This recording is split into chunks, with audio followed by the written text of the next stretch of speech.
Okay, awesome. Oh, well, just like the first forum, essentially the goal of this is just an opportunity to have a conversation around any of the edits or changes or modifications that have occurred to really the first 38 pages or the most recent document that Jim just sent out yesterday, and to have questions, provide clarification. We did receive one kind of comment earlier on, I mean, maybe yesterday evening. And so I'm sure there are other concerns, questions that faculty may have. And so we wanted to just create this opportunity to have a really rich discussion. So yeah, I think we open the floor to the faculty and allow them to ask questions. You can either, if you feel uncomfortable asking the question, I know that we have a few or faculty council members here, so you can certainly send a chat to them anonymously, and they probably would be more than willing to ask that question on your behalf. But it's just an opportunity to help provide transparency around the edits that have been made in this last rollout of edits. Yeah, thank you so much, Nicole. And yeah, I'll echo everything Nicole said. And there's certainly no pressure to get a question off today if there's something that can be better articulated tomorrow or Thursday, and we're okay with that as well. And we can certainly start with some of the things that we've heard. But yeah, we can. Why don't we just open it up, see if there's any general comments or questions we can address. I'm happy to start, Jim, just because I have received a few emails as faculty handbook editor. I think the most common question that I've gotten in the last maybe few days since we've been doing these is um, right now, which faculty handbook should faculty be referring to? Yeah, yeah, thanks for that. The handbook, the only approved handbook that we have is the current one for this year. So that's the handbook you should be referring to. And hopefully, if all goes and we get approved, this one will go into effect for next academic year. Awesome. And then I think a follow-up question has been then when does the new handbook actually take effect? And when will faculty be notified that the new handbook is now in effect? Yeah, typically we would hand the new faculty handbook to all new faculty who are hired and when your contract starts. So I would expect that in August to take place, unless there's any other reason that we wouldn't do that. Leo, I don't think there's any other reason why we wouldn't expect it to start in the new academic year, correct? Yeah, that I would agree. Yep. Sorry, that's just assuming that the faculty pass it in April. And then what about the trustees part? When is that going to pass? Yeah. So thank you, Rob, for that. So yeah, that's assuming everything passes through faculty at our last faculty meeting that it would go into effect in August. The Board of Trustees sections have already been approved by the Board of Trustees. So those would go into effect in August as well. So just a clarification, when we're asking for faculty to give feedback on areas of the handbook that some of them are over the oversight of the board, that's already been passed and can't be changed anyhow. It can't be changed for August. That's not to say that we can't receive feedback and then go back to academic affairs and the Board of Trustees. I think there's still additional work that needs to be done there Okay. in the Board of Trustees sections. In fact, we'll probably meet this summer, the Academic Affairs Committee, with additional things that kind of come up. Like, hey, there's an edit here that needs to be done. Here's a assessment thing that we need to look at as a group. So I think that will be ongoing. So I don't want you to shy away from Comments on that. yeah, Okay. comment on those things if it's confusing, doesn't make sense, doesn't seem, especially if it doesn't seem in line with how we operate. Okay. Great. Yeah. Thank you. Mhm. A question? Yeah, yeah. The Board of Trustees is limited to a membership of no less than 15 and no more than 33. That sounds massively large. Yes, I it don't know how does. you get anything done with so many different minds in one room. Yeah, that's a fair criticism. I like that. Can we bring you to the next trustees meeting to? I'm available, yes. So I will say, here's the thing with getting things done with handbook. The Academic Affairs Committee is only 5 people. And so the chair of that committee then sits on the executive board of the trustees. And generally that is a pretty important decision-making body. But the trustees will typically take the recommendations of the academic affairs committee because they're considered the folks who are doing the nitty-gritty of it, kind of similar to like an APC or GESC. They're a dedicated group of folks that are going to dive deep into it. So I will say they do great work, and I've appreciated working with them the last 2 years. I'll just add for Dion that the board of trustees for Point Loma used to be over 40 for a Yeah. long time. And then they actually downsized themselves to 22, I believe. And so I think the description of 15 to 33 gives them a lot of flexibility to go smaller or larger as needed, depending on the issue and the situation. So Yep, that is correct, Rob. Yes, and it was quite large. When it gets 40 plus, it feels a little bit like show and tell and less of a governance thing. Cool. Thanks. Nicole, did you have other questions prepared that you had received?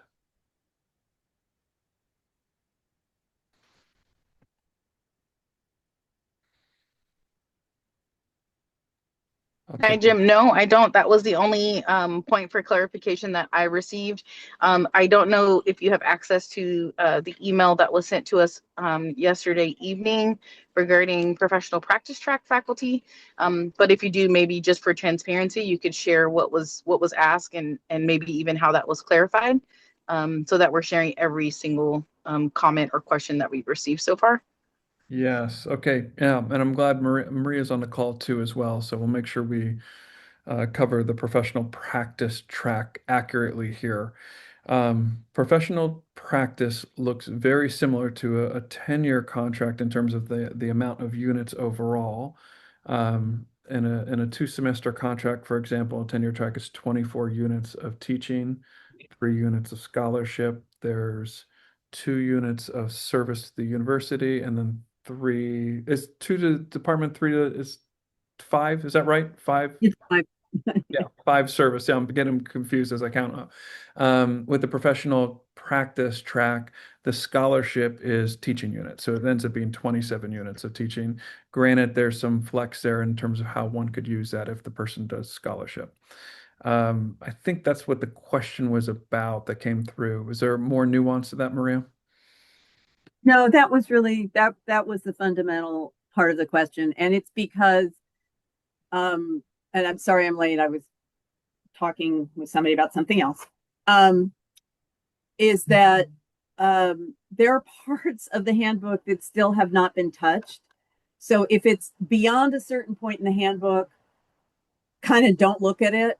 There's some tables at the end of the handbook that have to do with explaining the transition when it was happening a zillion years ago. And I think they're just introducing confusion. So at this point in time, it is a standard professional practice is 27 teaching and 5 of service for 2 semesters. And then for 3 semesters, it's the same thing. 3 semester faculty are built off of 36 units. And again, a professional practice faculty member would be just teaching 3 additional units from what a tenure track faculty member does. Or with the dean negotiation, it could be substituted for something else. So it could be substituted for service or scholarship or remember that anybody who's not finished a doctoral degree, who we hire without a doctoral degree, is actually in that same bucket as well. So one of the places that 3 units can go is actually their graduate program and finishing their degree. Yeah, very good. And welcome to the folks who just logged on. I'm assuming, to me, I felt like this section of the handbook is probably the one folks are most concerned with, right? Because it has some real important changes to contracts and for professional contracts and for the evaluation process for accessing those additional tiers, right, that we voted on in fall, which is what I think I'm particularly excited about. I'm super excited about it because it Yeah. helps a bunch of people to actually just understand their path forward and actually understand the rules. Yep. So Agreed. Agreed. And it gives yeah, and if I can't see your hand, it's only because I can see so many of you, but I do see Bettina. You're always- Sorry I was late, and I'm a little scattered here. I had a few questions, but I'll only make one comment right now and ask one question. I noticed in the first 38 pages that every time shape was mentioned, it was School of Humanities, Arts, and Policy engagement. That's wrong. It's public engagement. So that's an editorial change. Mhm.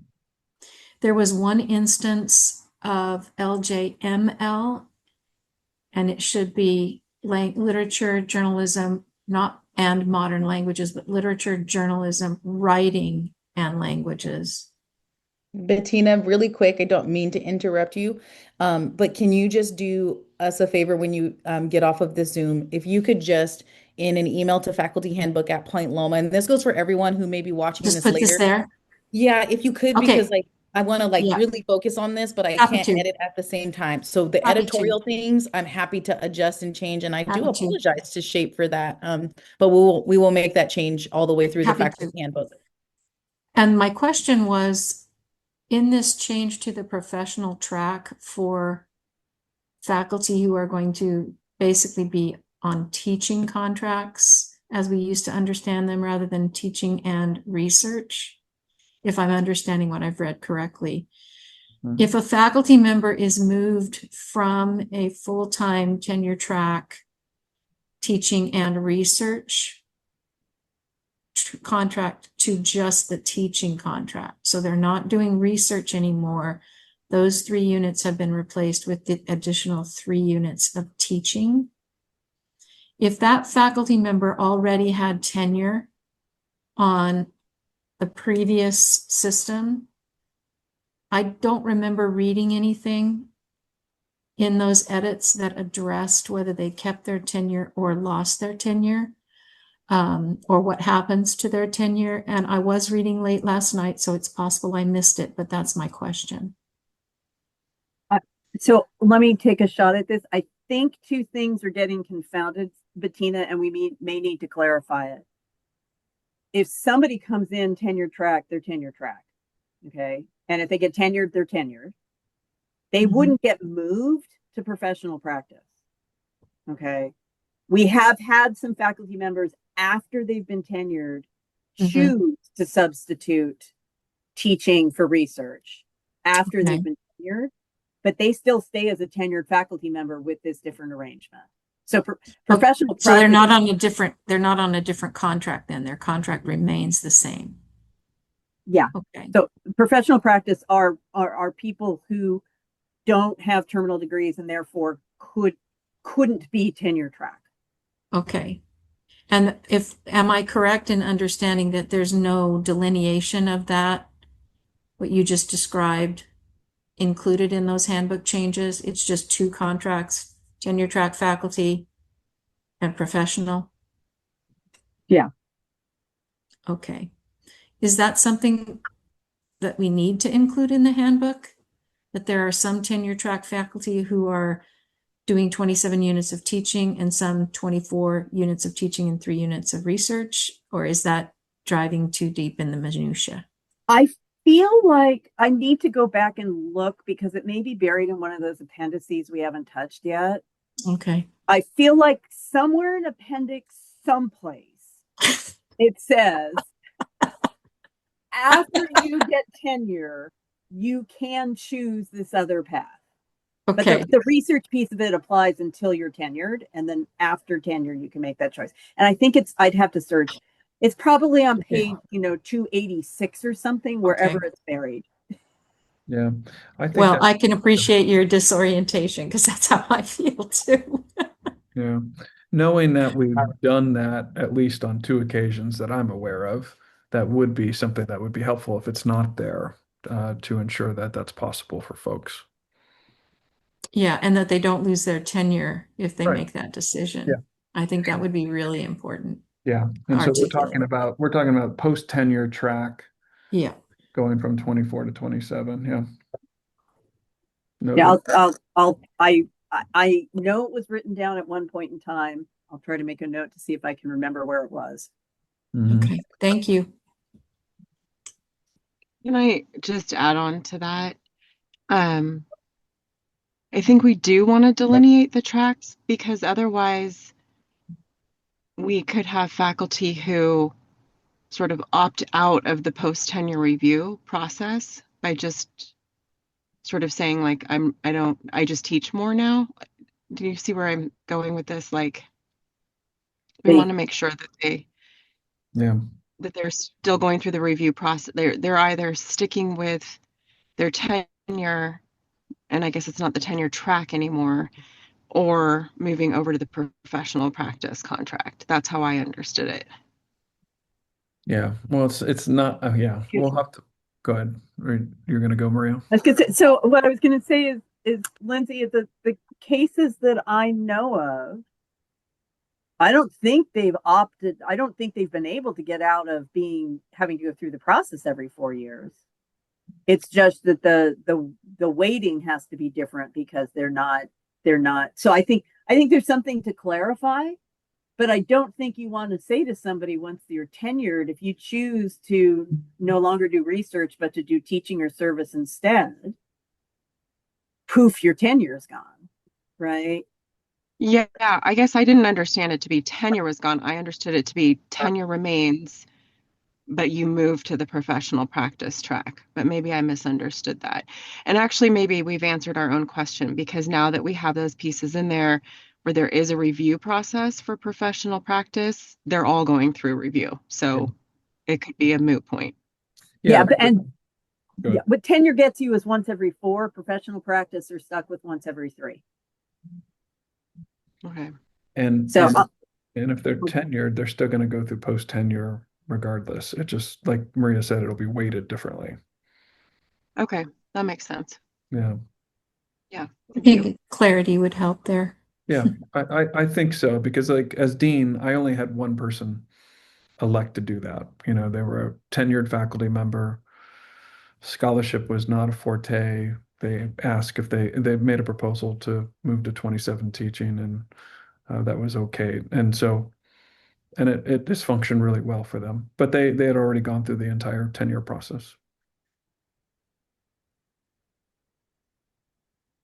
But I like the idea.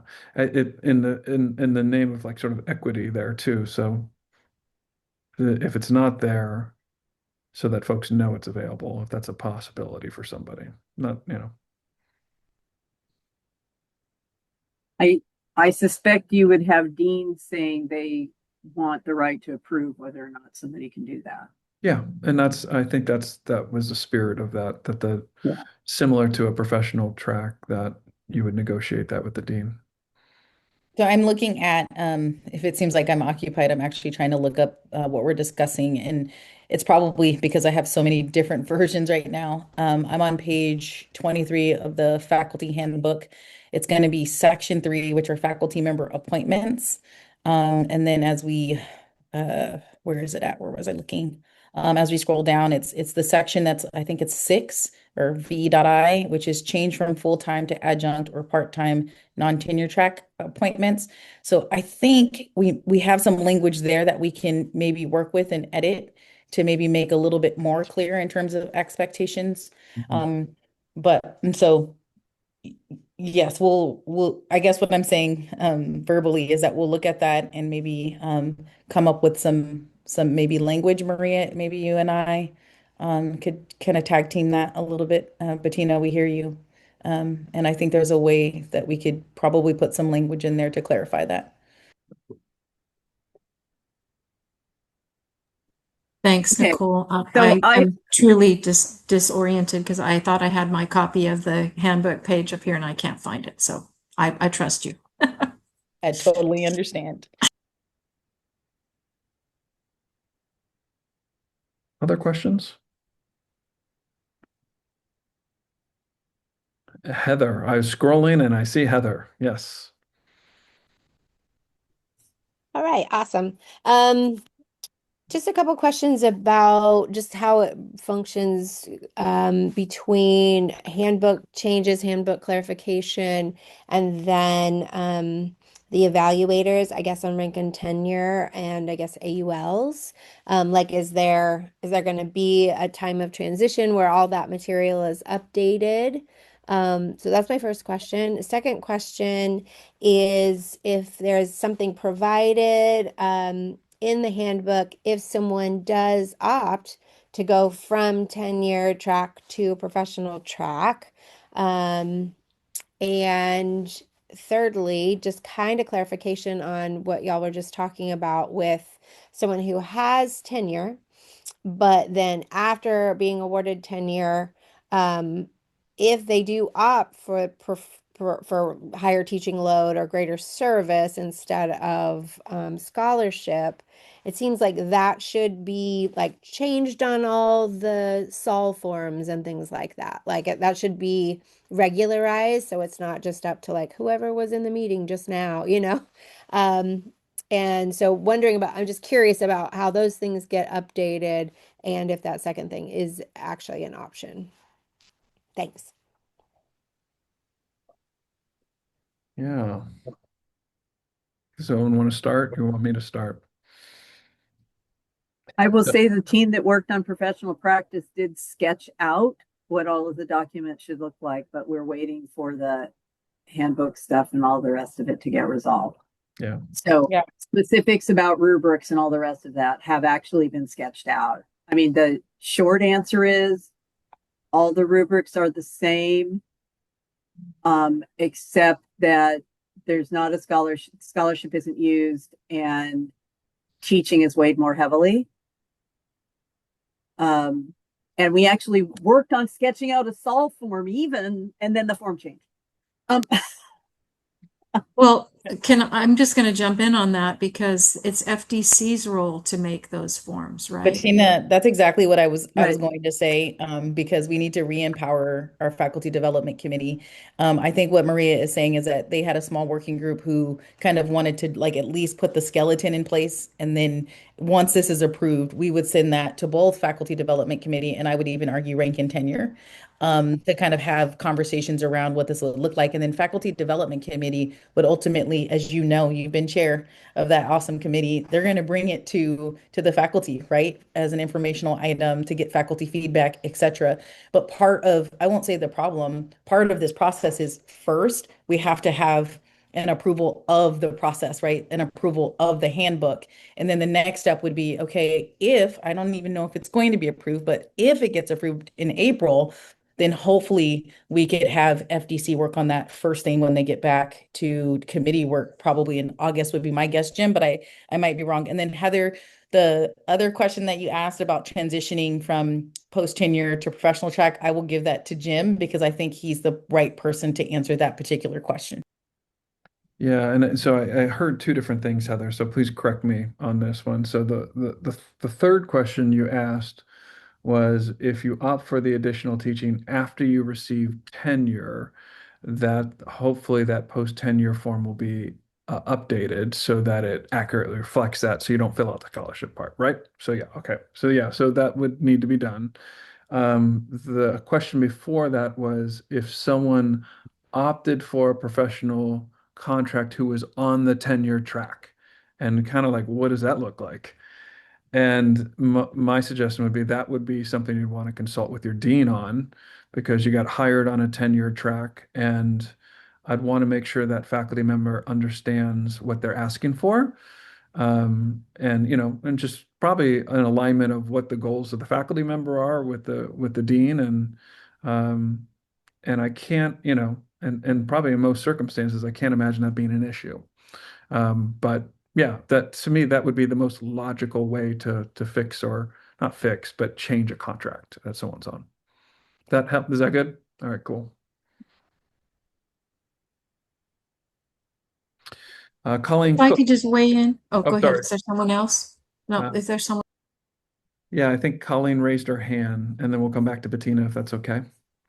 Okay, hello everyone. Thank you for hosting just so many of these forums because I know the goal is that we have a shorter faculty meeting in April so we can celebrate all of those who are retiring and everything. So, my question is just some of the terms. This term professional track is very pertinent to me because like I have a license in clinical social work, but I don't have my terminal degree yet.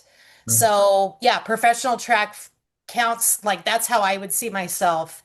And then teaching track, it would seem like, oh, if I'm in the professional track because I can't get tenure because I don't have my terminal degree yet, would it, I'm just putting this out there, would it help everyone if it's like post tenure would be 27 units is the teaching track and then the 24 plus 3 is the research? So, and we just save that term professional for people that before they have a terminal degree, that's how I was understanding it. So I'm just giving a suggestion. So yeah, so I received that, Colleen, because when I hear professional track, I think of that kind of contract. When I hear post tenure, I think of the two options, right? So not to confuse them, not to confuse folks. Yeah, yeah. Yeah, so I've envisioned post tenure like that, but I know we're trying to define terms here that are consistent across the board. So, Hmm. and I don't think anywhere in post tenure it says professional track, with your contract that I'm aware of. And someone can correct me if I'm wrong on that. But post tenure would be 24 plus 3 or 20, it would be 24 or 27, right? With the 2 semester contract. Yeah, so I'm just hearing people saying post tenure, but then moving to the professional track. But that might be confusing for people like me that are like, oh, I thought I was on the professional track because I don't have a terminal degree yet. Yeah. So if those terms were separated out, I that don't, just a suggestion. the way the document is constructed, professional practice only applies to people who don't have a terminal degree. Okay. The assumption is if you've got a terminal degree, you are choosing to get on the tenure track, right? Because you've got more stability and that sort of thing. So I really hesitate to say somebody gets tenure and then they go over to Right. the professional practice track. That's really, once they've got tenure, they're tenured, and their assignments may be different, but they're still a tenured faculty member. Yeah. Right. So like if you look at that diagram I had originally, the one that had the 4 things in it, it was like, here's the tenure track, here's the professional practice track. And then we had sort of these people in the middle that start on professional practice because they get hired tenure track, but don't have a degree, their terminal degree. So, but they're in active graduate school. And then when they do finish the thing, then they can switch over to the tenure track. So a lot of it has to do with what's happens at the point that they're hired. But we're trying to keep the lines really clear so that stuff didn't get mixed up, because I've been here 30 some years and it's very confusing. Yeah.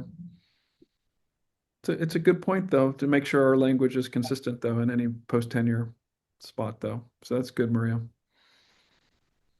I have a question. This is Robin related to this. Hypothetically, if a person were on the tenure track and then did not receive tenure, would the institution be able to offer them a professional track position after that point? So the question is okay, someone's on a tenure track and you're saying they don't get tenure? Is that what you're asking? Could the Right. university offer them a professional track? In theory, yeah, they could. Okay, thank you. Yeah. Bettina, you had a question. I'm sorry. No, that's fine. I was happy to defer to Robin. I don't want to take up too much time. I think Colleen's confusion was what I was trying to express earlier, and the answers I received are there are really still 2 kinds of contracts. One is the professional and one is the tenure track. What we were trying to disaggregate was in the tenure track contract, the difference between the one that is 24 teaching and 3 research versus the one that is 27 teaching and 0 research. And the answer I thought I was given is that the contract would stay the same we would just, I guess, notate that shift as part of the post-tenure review process. But I think my feeling is still that it might be helpful to have language that articulates the contract stays the same, but the parsing of this teaching and service and research is what you're articulating as changing. I'm trying to pull up my most recent contract. I could swear And that when we were talking about that, as I was listening, I thought I was starting to think about all of the evaluation forms, because we don't make a distinction on the TUG undergraduate self-evaluation form. I don't think we have a place even now where people list how many units they are doing for, well, they do list the courses they're teaching. So that would tell us how many units of teaching they had annually. Are you following me? Mm-hmm. So it may be that the forms are already flexible enough that they will accommodate these two different kinds of tenure track arrangements of the units of service, the 32 units. Mm-hmm. Am I making myself clear? Yeah, you're talking about and you're talking about post-tenure forms. Yeah. Yeah, they may be, I mean, without looking at it right now, it may be serviceable, right? Yeah, I mean, it may be that nothing needs to change, because at the top, the very first thing people list, I think, well, after all the identifying information, is what their teaching load is. Mm-hmm. Yeah. And what we were imagining when we were kind of playing around to see what might be possible is to keep the existing form and then have some way of saying this part on scholarship doesn't apply to me, right? Yeah, yeah, yeah. So to not have even two different forms, but to just have a single form and a way to say, yes, this part on scholarship applies to me, or no, this part on scholarship doesn't apply to me. Yeah, and it could be as simple as just for each section. For teaching, you say 24 units or 27 units. For department service, you say 3 units. For university service, you say 2 units. For research, you say 0 units or 3 units. And those number of units would correspond with exactly the names and the number of units that are listed in the handbook. Mm-hmm. Does that make sense? Yeah. I am not going to advocate another form, but the form also has a very lengthy section on scholarship that might not apply. So I mean, I guess we could just put like NA. I think that's what we're saying, is if you were on a 27 unit teaching, then you would write 27 units for your teaching load and 0 for the scholarship. That's right. Section. Yeah, and you just I mean, what we were actually trying to say, is there one form that we could use for everything, whether somebody's tenure track or professional practice, and for them to just have a way of indicating having to respond to the scholarship section does not apply to me, right? And just say not NA or TIC. My contract doesn't require a scholarship or something like that. Rather than them having to go in and look at, do I want this version of the form or this version of the form or this version of the form, to just have one form and say, again, we were just mocking it up, trying to figure out what was even possible. Because it was well outside our purview to deal with forms. Yeah, I can tell you, I mean, I haven't looked at the most recent forms this year because I'm not on the committee this year, but we did design a separate form for clinical faculty, because Jeff Sullivan requested that, because they have a different kind of administrative teaching arrangement than a typical TUG faculty member does, where they're just doing all teaching and no administrating. So there is a form for librarians, there's a form for the tenure track teaching faculty, there's a clinical form for folks who have kind of a hybrid administrative teaching load.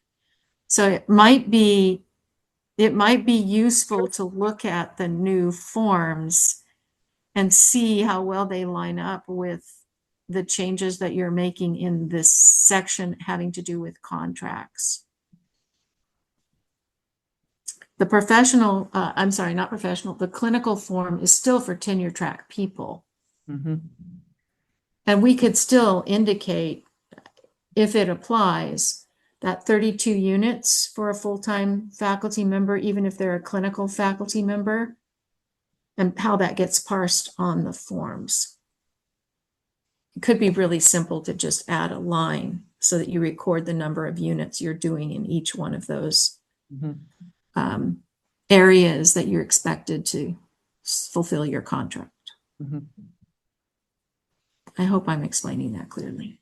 No, I think that was good. It makes sense. It's just a practical division Yeah. of your labor, right? Yeah. Across the contract, so the Yeah. roofer understands.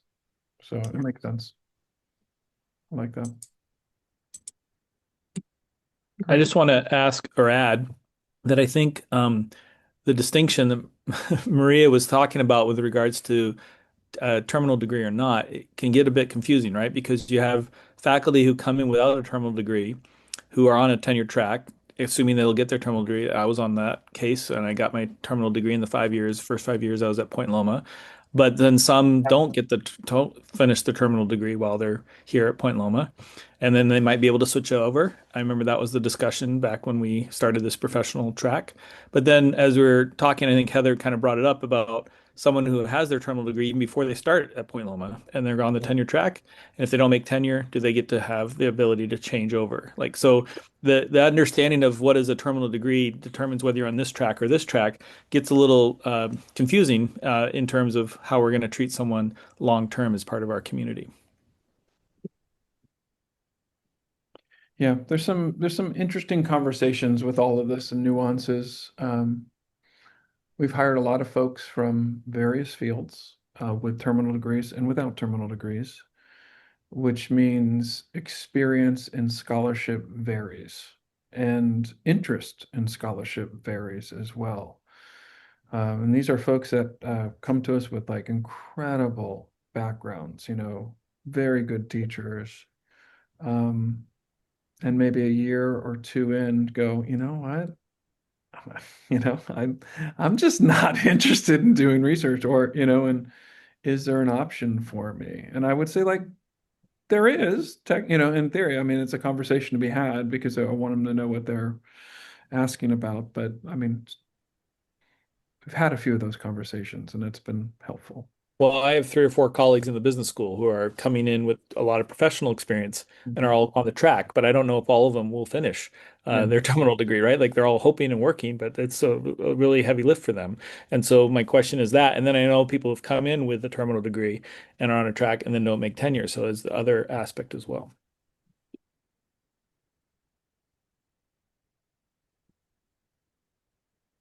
Let me get this. I'm pulling up the diagram again because I think it might help a little bit, particularly with your question, Rob.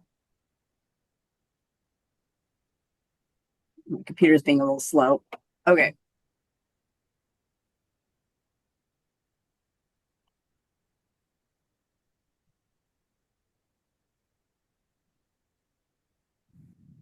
Can you see this diagram? We can now. Now I can. Yes, now. Yeah. Okay. So over here on the far side is the tenure track. The tenure track, the most vanilla version of it. You come in as a newly minted PhD and you do your time and you move through. Okay. On the far right is the professional practice track of somebody who's not got a terminal degree and isn't planning on getting a terminal degree. Okay. So they move through, they start as an assistant, move to an associate, might possibly come in as an associate if they have a ton of experience. They may come in as an associate. The step 20 run is no longer right because we just changed our steps, but they hit the ceiling, and then they have a possibility to go through a promotion process to get a higher set of steps in the associate world. Okay. Then the middle two, Rob, are aimed at what you're talking about. So somebody comes in and they're in a doctoral program. Okay. They're coming in as professional practice, and they're bound by the professional practice rules until they get their terminal degree, at which point in time then they would switch over to being tenure track. So the idea being they'd be hired with the we plan on you heading towards tenure, but tenure clock and stuff doesn't actually start until they get their terminal degree. And this then provides some clarity about what the rules are for them and a clear point about how to have the conversation if they don't get the terminal degree. Are they then moving over to the far right and going to spend the rest of their career sitting as professional practice faculty? Got it. Yep. That help? Yep. Thank you very much. Appreciate it. Yep. Bettina's got her hand up. Yeah, go for it, Bettina. Maria, this is a great, hang on. Am I unmuted? We can hear you. Okay. All right. This is a super helpful flow chart, but I'm still thinking with my FDC cap on. So because all of these faculty are going to be evaluated. Correct. Just because they get hired on the professional track doesn't mean they're not going to be evaluated. And to be evaluated, they have to fill out a form. Yep. So what would be, I think, clarifying for all of us is to map this flow chart on top of, or to add the forms, the evaluation forms that people in each one of these columns would use. Right. And I can only tell you because, again, wasn't our purview. Right? Yeah. No, but I understand that. Their, But it their eventually idea was that we were using the same form that could be adapted to based on their circumstances. Mm-hmm. And we had identified what we thought needed to happen with the rubrics as well.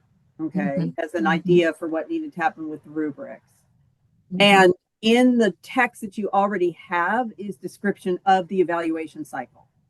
So what happens at year 1, what happens at year 3, what happens at year 5, so that there is for each of them a very specific, this is exactly what your evaluation path looks like. And the real difference is that professional practice people basically get to year 3 and then start sitting in just a 3-year cycle of reviews, where tenure track people do the 5th year, assuming they get tenure, then they're in the 4-year cycle. But the cycle itself is spelled out in the documents, because that for me has always been the most confusing part. The documents absolutely need to catch up with it. Yeah. Well, and right now, given where we are, what we're doing, we have, I think, the TUG faculty who come in with or without the terminal degree are going to be using the same self-evaluation form. And whether just adding a line in each section to clarify whether they are on the tenure clock or whether they are in the professional pathway. I mean, I'm not proposing what we should do. I'm just saying I think it's important to have the conversation so that the faculty don't have any question about which form they're using and which column of faculty contract they're in. Because those things are going to be mapped on top of one another in their lived experience. Yep. Yeah, and there's a comment from Lindsay for the professional practice contract. We would just need to remove the points from the scholarship from the total calculation that gets sent to rank and tenure, so it aligns with the rubrics. So that would make sense. Dion, you had a question as well?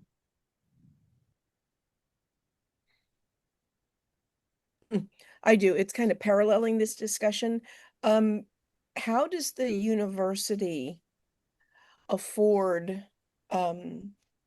these excellent faculty members that we do have, and their promotions? I mean, there's no merit pay, but there are steps that are involved. And I'm just trying to understand how is there a factor of who we're bringing in as faculty and what level they're coming in at that is part of the consideration, or we just hire the best persons for the area, excuse me, the area where they're needed, and to be able to continually afford to pay at the correct rate Yeah. each of these outstanding faculty members. How is there a formula in that somewhere? Yes. How much time do we have? Because I have a Oh, PowerPoint. dear. No, I'm joking. So we do have a formula that we work that it looks at education, uh, academic in terms of teaching experience at the university, directly related experience and indirect experience, and there's a formula to get them on steps. And so the dean and myself work together to create to agree on what step they would be. Then we send that to rank and tenure. Rank and tenure reviews it and they approve it or question it, like, hey, you missed a step, or we're not so sure about the way you interpreted this. We come to an agreement, and then we're able to put them on our step system and assign a salary. Now, the second part of your question is, do we just like hire the best people that we can and assign whatever step? Yes and no. We have had searches where we've searched for an assistant professor or associate and lower. So we have geared searches looking for professors earlier in their career, and that's a normal thing in academia because it is it's budget conscious, right? In terms of because our salaries go up every year because of cost of living and such. So hopefully that answers your question. Yeah, thank you. I was just curious to know, because I'm certainly not part of that discussion, but as everyone was sharing their thoughts on um, Maria's chart, and that it gave me a little pause, and I just wondered how we Yeah. managed that. So thank you. Yeah, we do have a lovely system, an egalitarian system. It is nice knowing that we pay for the experience somebody has, and that someone being hired 2 or 3 years later isn't somehow getting a different deal than somebody 2 or 3 years earlier. Heather, yeah, hands up. Hi. I have a question about, and I was looking through here and I really could have missed it. So it's a tenure question and the process regarding tenure and how much of that process should be included in the handbook, and if there are other like places where like tenure processes are held. Um, so anyway, so my question is something like someone, just a hypothetical question right now, someone goes up for tenure, they are denied tenure. They find out they are denied tenure, wondering about the appeal process for that. And if there is an appeal process, where that's located. And it would be my understanding that there are kind of two different types of appeals. One would be around procedure, so that something within the procedure is not being followed, or a substantive one. And it's my understanding that there's not a clear place for a substantial appeal, would like to call into question the way that my scholarship was evaluated or something like that. Yeah. And so just wondering if that exists in the handbook in the degree of clarity that we would want it to, or if it exists somewhere else. And if it exists somewhere else, does it not make sense for it to be as transparent as possible, for the sake of the place where we work? Yeah, like let me take a first shot at this if that's okay. So the only other thing outside the handbook for rank and tenure would be our rank and tenure manual, which which we have updated for each year and that faculty have access to. There is, in the hypothetical, there is an appeals procedure in the handbook. We did not change that, the way it's written, but it is an appeal that one makes to the office of the president on procedural grounds, and that's all that it lists. So it is thin in that way, so it doesn't allow you to appeal on a substantive manner in that way. And trying to think, is Leo still here? He's here. Okay, good. So Leo, Yes, I am. I know you know a little bit about this because we've looked at all the appeal processes. Is there anything you would add to that and about the appeal to rank and tenure processes? No, the appeals process in the handbook is usually it's like it's generic. The ones I'm most familiar with are for uh employment, but rank and tenure, it's its own separate and its own manual is where that would be. So, but in terms of the appeal process, I'm correct, right? It's Yes. just a procedural and Oh, yeah. and it just goes to the president. That's it. Yeah. Okay. That's what I want to be sure. Heather, is there follow-up to that? Yeah. I, having worked at a institution that values faculty governance for a couple of decades, this key area seems like seem to use your word, Jim, seems thin. And for such an important part of our life here at Point Loma, makes all kinds of sense. And I was sort of expecting in the handbook revision to have some clarity show up around that, just because that has been ambiguous since the creation of the new tenure policy. So it seemed sort of time for that kind of revision to show up. And so I am surprised that that's not there. And it seems very strange for that kind of process, the appeals process, to be limited to procedural and not be substantive, and also to be in the hands of one person without clear transparency about all of that. It's not that I think that that person shouldn't have a say in that. That's great. It makes all kinds of sense that the president would have that kind of say, but that degree of having the sole vote there, without, again, a way to sort of understand the processes of that doesn't feel in line with our faculty governance. And I wonder if it might make some sense in the coming year, for example, for there to be something like a task force put into place that is working specifically around rank and tenure, language clarification, and have that enter into the handbook for full transparency. That seems like kind of the most important thing that we could possibly do at this institution. I think at this point, especially with all the conversation about the handbook, this thinness will be quite evident. And you don't want the tenure system and faculty governance to be so tenuous. You want it to feel transparent. You want it to feel fair. You want it to feel collaborative. You want it to feel democratic. You know, all the things that we make us so strong, especially around this issue. I just think of how much effort goes into the hiring process, and how important hiring is, and how regularized that is, and how we're working so hard to make sure that that's fair. It seems analogous to that, if not more important, at the tenure process to have that same kind of rigorous and transparent access to that kind of power on the part of faculty and administration. Yeah, That's my speech. that is well said.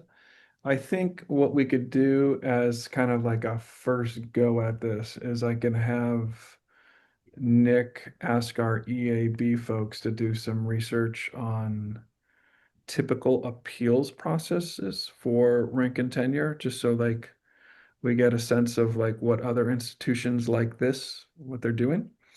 And at least that would give us like some grounding to go on. Because sometimes like when these, well, our handbook's odd, let's just put it that way. So I'll leave it there without commenting too much, but point taken, no, it's a good point. Bettina. I would underscore everything Heather said, and I would also add that I think this protects not only the faculty member, but the university from liability, which I know we have dealt with in the past, and rightly so, because we don't have this kind of clarity.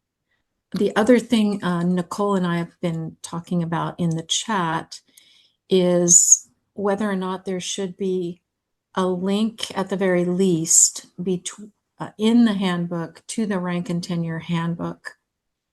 Because the rank and tenure handbook, as Nicole pointed out, changes a lot. You know, it gets revised more regularly probably than the handbook, but it is a legal document of sorts. I mean, it maps out the criteria and the process of the evaluation process, which the handbook, the faculty handbook, is articulating.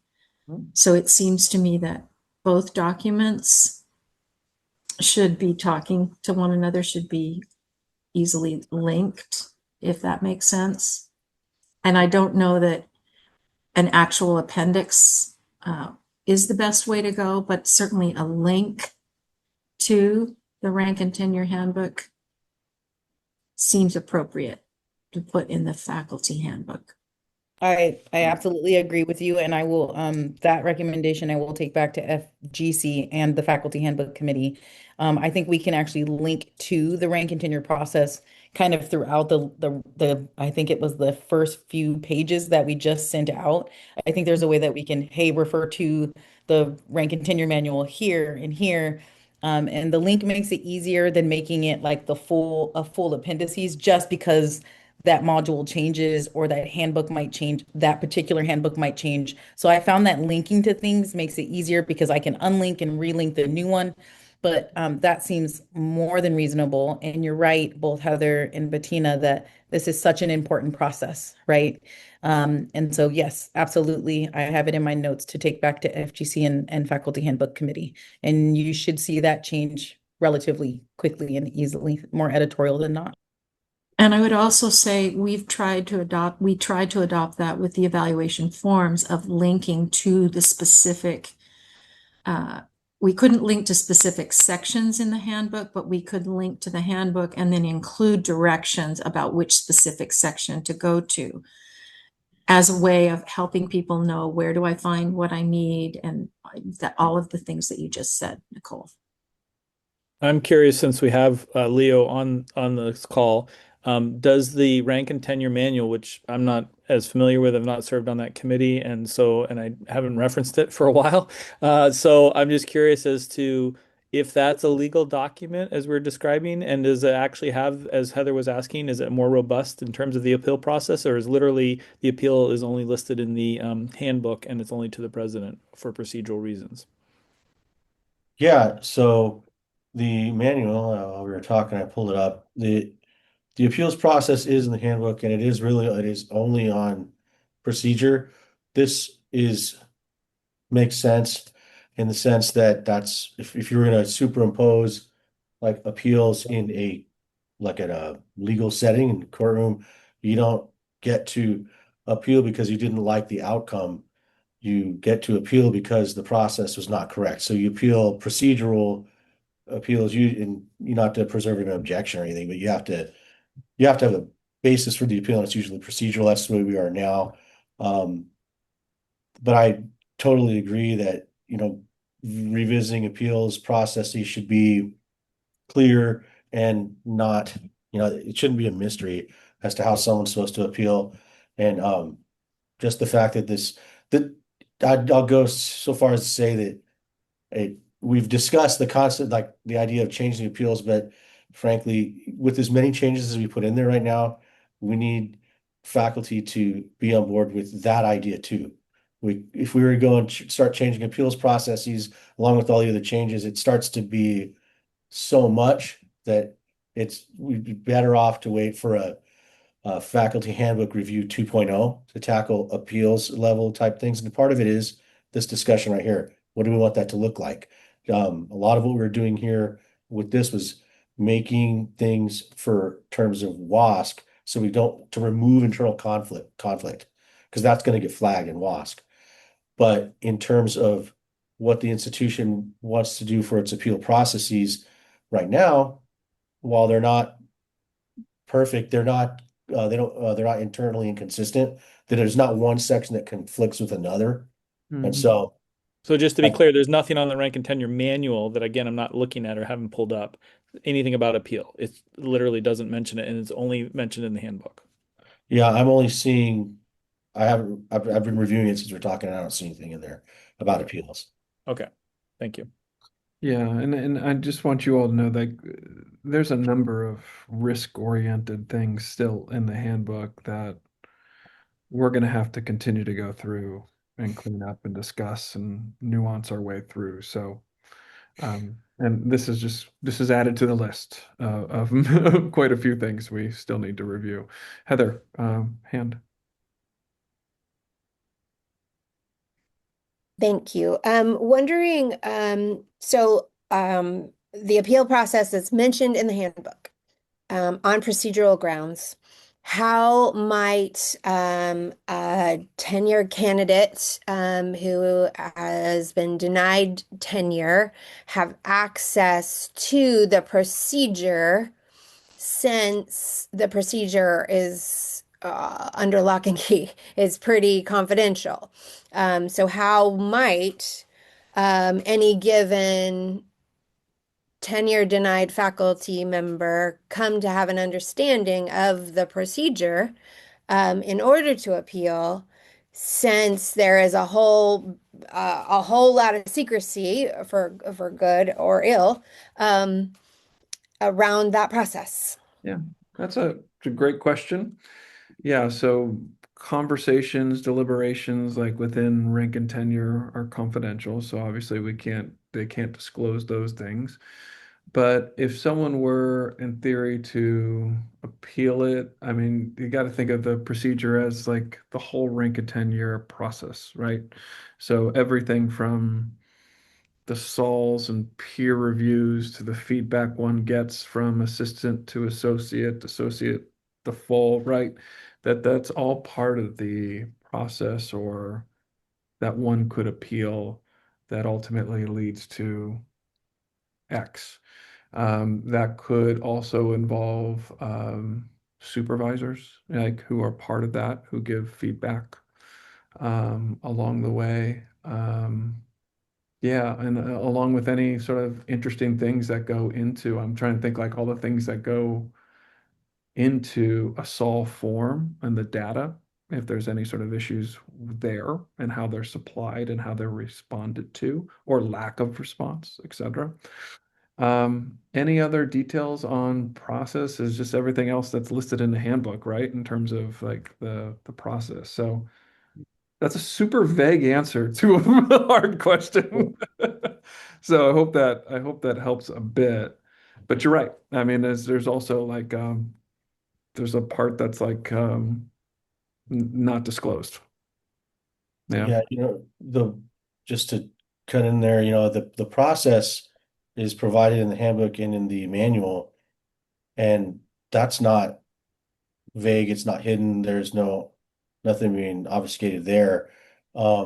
As far as the confidentiality of faculty members on the committee, that's going to have to, no matter how we change it, they're going to need to be able to deliberate candidly with each other. And so if someone, just for my 2 cents on how to approach that, if there was some aspect of the procedure, like the evaluations weren't done, essay prompts weren't provided, if some aspect that's in the manual wasn't followed, that would be how the person would say, I'm just looking at the manual and say, my essay prompts weren't provided me, or this timetable wasn't followed, various things those are the procedures. But to say, I mean, otherwise we would always, it'd forever be, anytime anyone faced a denial, would be like, well, I disagree. I'm appealing. I think it should be yes, not no, or it wouldn't be the other way around. So Yeah, hopefully that helps. Any other, I know we're over, but happy to continue to answer questions. Bettina has her hand up. Oh, Bettina. I'm just curious. I know, Jim, that my sense is that you've been working on this, and I've had random conversations with different people about this, but across the years, there hasn't been much, how do I want to say this? Sort of closure feedback. Like, you fill out your form, you submit it, and you wait and you wait and you wait and you wait. And if you don't hear back anything negative, that is good. I guess everything went okay. And I'm wondering if that isn't at least a little subset of a point in Heather's much bigger question about transparency and procedure, that faculty are notified. Yes, you passed. No, you didn't. I mean, usually the faculty who are in trouble are involved in a lot of conversations, but the faculty who seem to be okay don't get a lot of, yes, you passed your 3-year review, or yes, you passed your post-tenure review, with clarity that the process is closed. Yeah. Does that make any sense? Is that Oh, appropriate yeah. to I put mean, in here? that's one of the things I heard early last year. Like, when people, when you go through post tenure, like, how are you ever supposed to know? But we don't hear anything, and so we just assume that it's okay. So last year was probably the first year that one of the at least, well, I know I sent emails to folks that they had passed post tenure. I think you're right, though. Historically, it's been folks have been contacted if they're put on a PIP. You haven't gotten the positive feedback.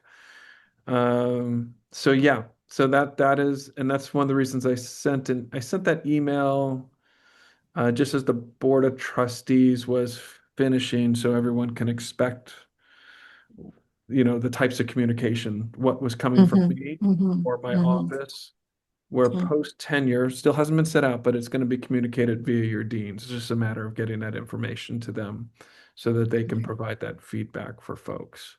But yes, I think, Bettina, it's an important point for me, because I don't want folks to feel like, because you don't feel like you're cared for or that you're being supported by your administration if you do all this work, which takes years to put together, Yes. and you don't hear anything back, So I want to make sure we do that well. But yes, so just so you know, like, I'm committed to that for us going forward. Yeah.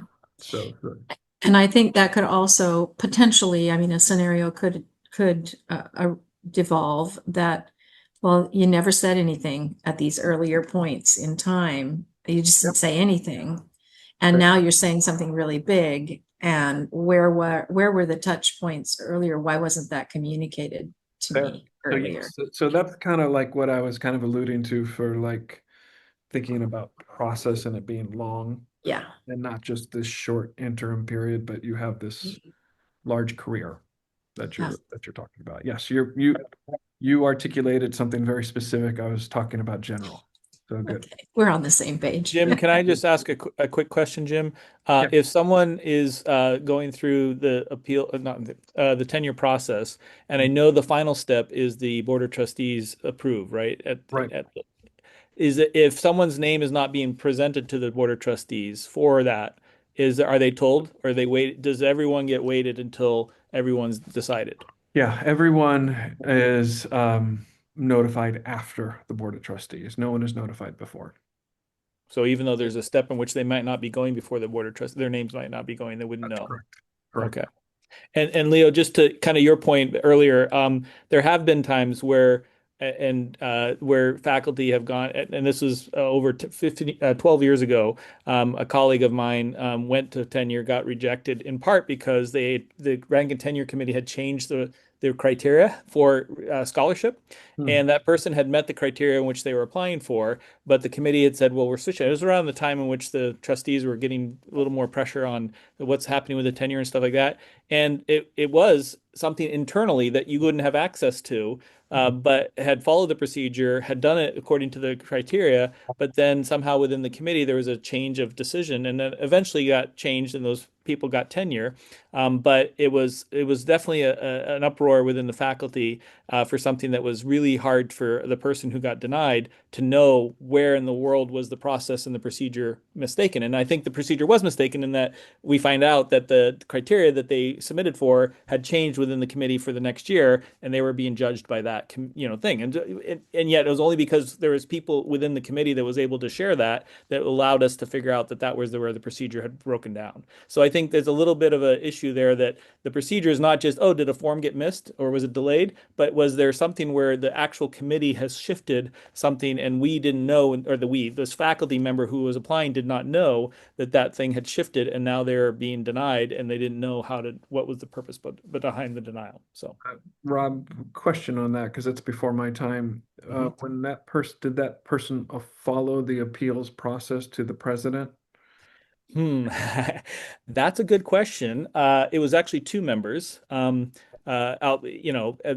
the two members were both. It was Kim Hogeluck and Connie Campbell, Oh, you who were denied. What? okay, you don't need to say their name, but okay, but yeah, okay. I'm just saying that they're both got appeal. They both got They tenure, got and they did their 2 appeal. years later, Kim was faculty chair. So this is why it was a very Okay. important thing to me.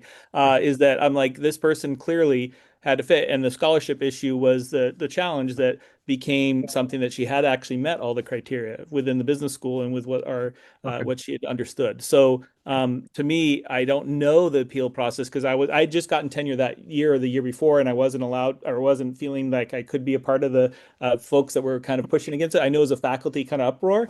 What they called it was they didn't pass the smell test, is what they were calling it. So the question became, how do we navigate that issue in a way that then allows them to again? And I'm just to me, it's the issue is that it was not a procedure thing that they could know was the procedure that they could appeal. So that's the issue.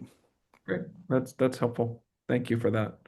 I know we're quarter past, but this is great. I'm again happy to answer questions and keep going. Anything else from folks? On the next fora, are you having the same discussion or are you moving along in the document? Yeah, we'll continue to answer questions about any part of the handbook. So I just want to make sure we're creating as much space as possible to get all these questions and discussion and any additional things that we need to look at. So if there's parts that like, hey, Nicole or Jim or whoever, can you think about, I know we can't change X, Y, or Z right now. Is this something that we could look at in the future, that sort of thing? So no matter what it is, it's up for grabs for us. We just want to make sure we can have that space to talk. Great.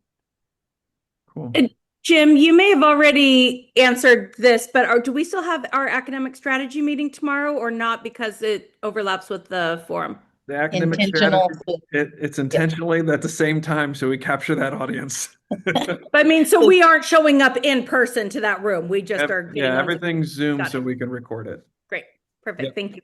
You're All right, welcome. well, Jen, I'm not trying to silence voices, but because we do have two other forums that are coming up, and I think Jim and I need to meet for about 5 minutes after this Zoom, we're gonna call this Zoom to an end. But again, there are multiple ways for you to communicate these things to us. You can, Robin sent the link to the faculty council form where you fill that out if you would like them to ask questions on your behalf. You can send an email directly to facultyhandbook@pointloma.edu or directly to myself if it's a quick editorial change. Bettina, don't forget to send me those corrections that I need to make. But if it's a quick editorial change, and it's not substantive, please feel free to just send it directly to me so I can just make those changes right away. And then you will have the Fora, sorry, Heather. You will have the opportunity to participate in the next two Fora that are coming up. And we might even add an additional one next week as well. So more opportunities to have conversations around the faculty handbook and the edits. Awesome. All right. Thanks all. We'll talk to you tomorrow. Thank you. Thank you.